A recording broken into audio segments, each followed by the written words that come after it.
Assalamualaikum warahmatullahi wabarakatuh. Salam sejahtera bagi kita semua. Apa kabar teman-teman?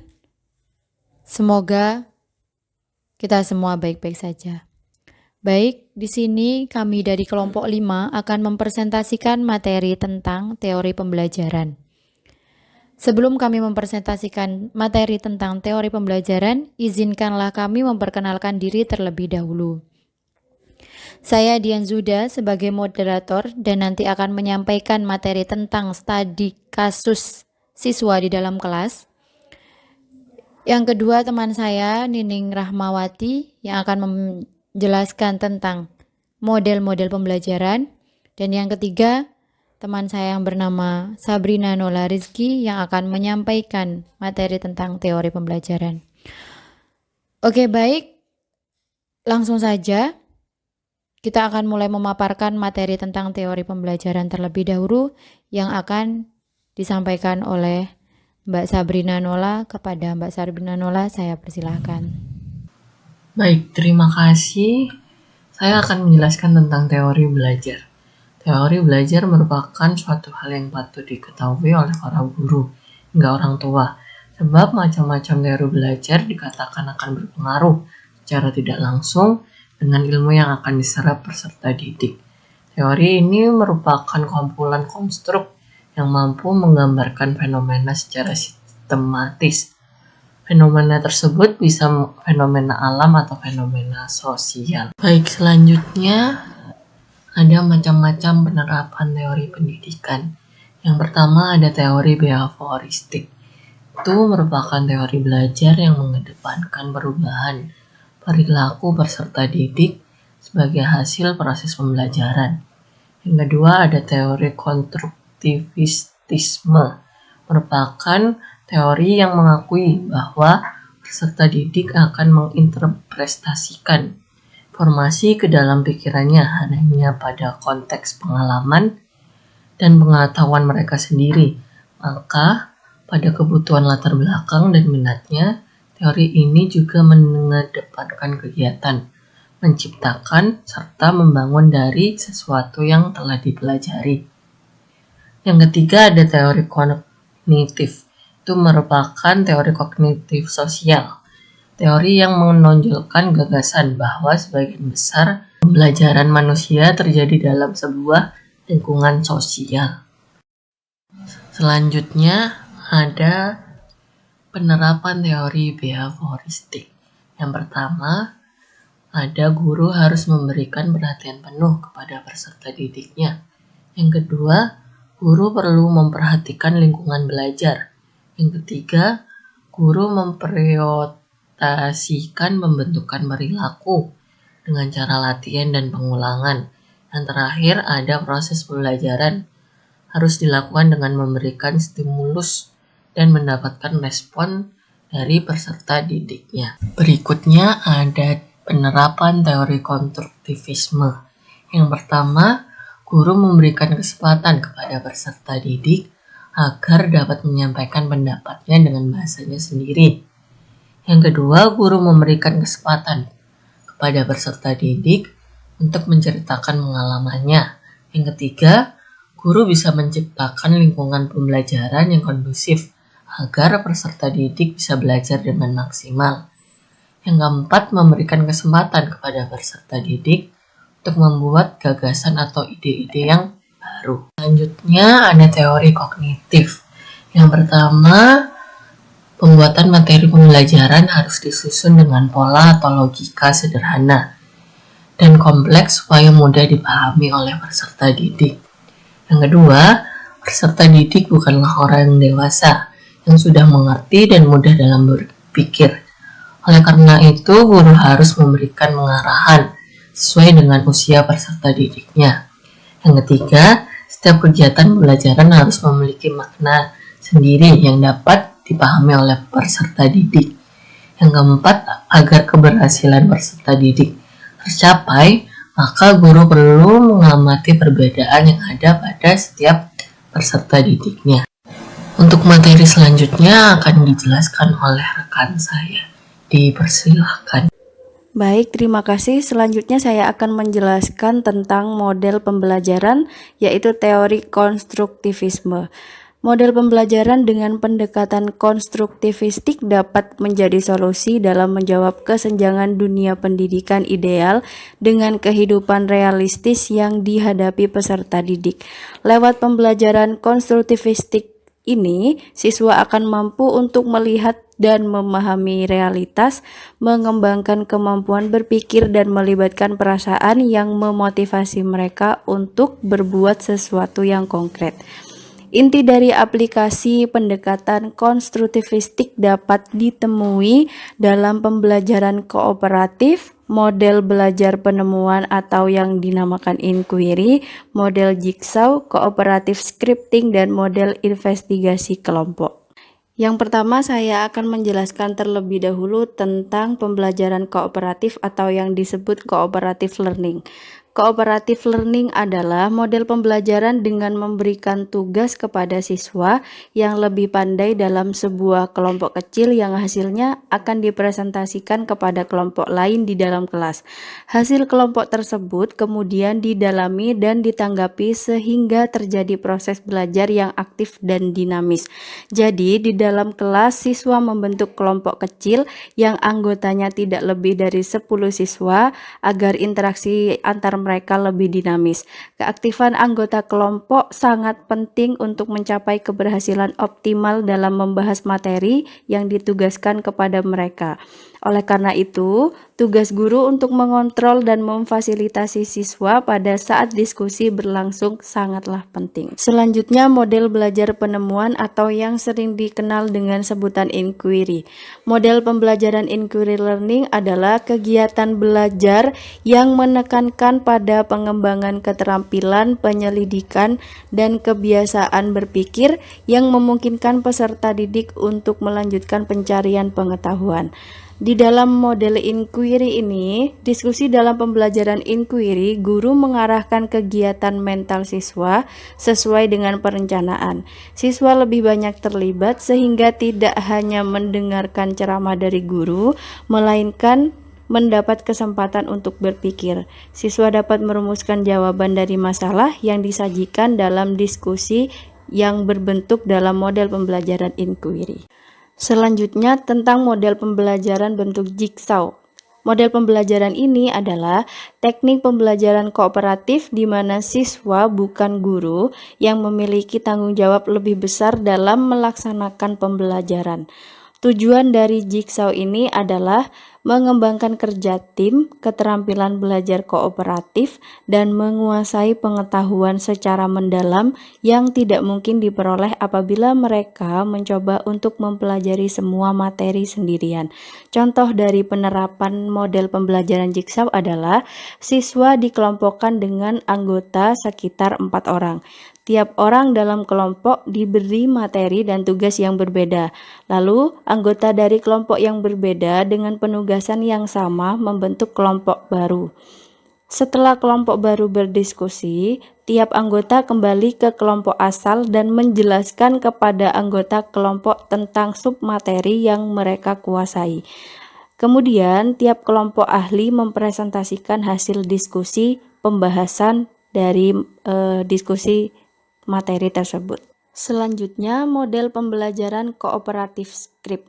Model pembelajaran ini adalah model belajar di mana siswa bekerja secara berpasangan dan bergantian secara lisan mengikhtisarkan bagian-bagian dari materi yang dipelajari.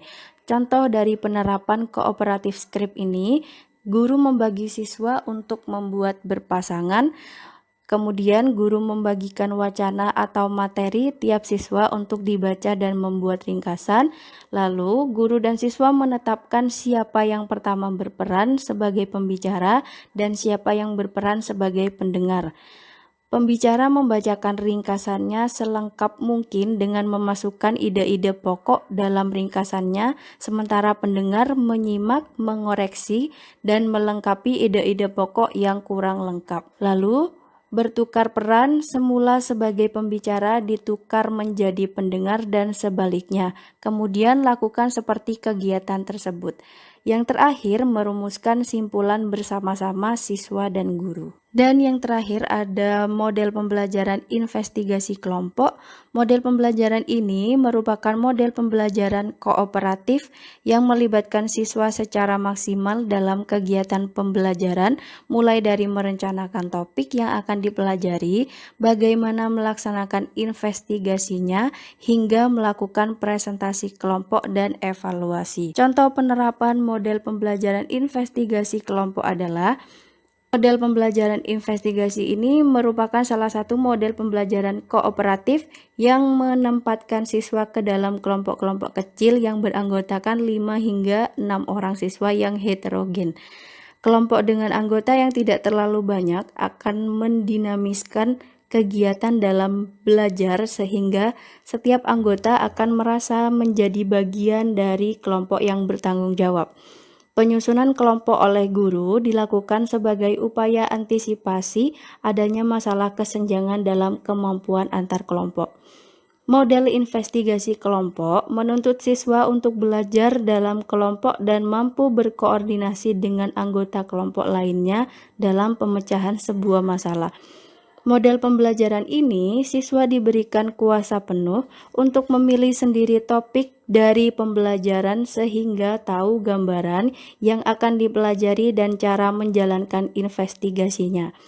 Dalam menerapkan model investigasi kelompok pada pembelajaran, diperlukan keterampilan berkomunikasi yang baik antar siswa untuk memperlancar jalannya proses kelompok sehingga sebelum melakukan investigasi kelompok, guru diharapkan memberikan pelatihan berkomunikasi kepada siswa.